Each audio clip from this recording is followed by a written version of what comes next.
The decision taken in the United States to supply aid to countries fighting the Axis without the promise of payment was a difficult one, not only because the American military wanted to have first claim on military resources once rearmament was underway in 1940, but also because military and aid raised important legal and constitutional issues in a nation still not at war.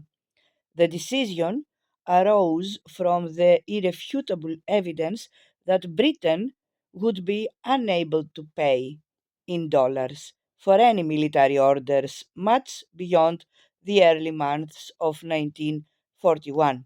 For 2 years, British contracts for military equipment, principally aircraft and aero engines, had been paid for on a cash and carry basis following Roosevelt's successful modification of American neutrality legislation in 1939.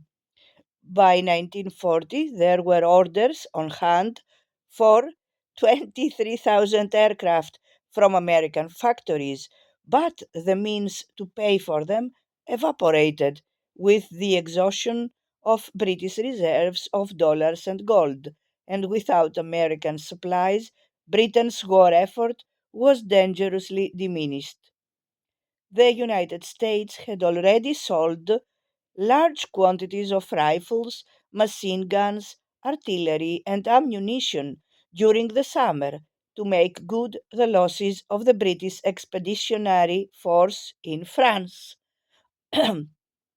In September 1940, Roosevelt approved the release of 50 rusting First World War destroyers to help the escort of British convoys, but only after the British government agreed to offer a string of military bases for American forces from Newfoundland to Bermuda.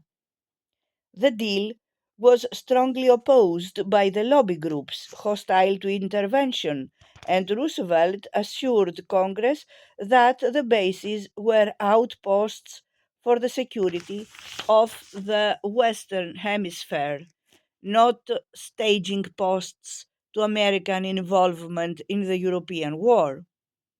Although Roosevelt was entirely sympathetic to the British predicament, he understood that much American opinion was not only opposed to intervention but often Anglophobe in outlook. Even his close military advisers strongly disliked the idea that American assistance would help to preserve the British Empire. Their priority was the future security of the United States, and assistance could only be expressed in these terms.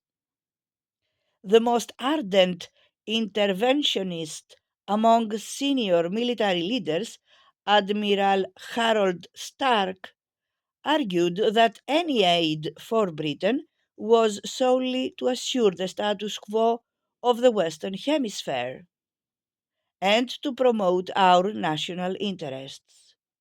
When the bill to provide aid for Britain was introduced into Congress in January 1941, it was awkwardly titled A Bill to Promote the Defense of the United States and Other Purposes.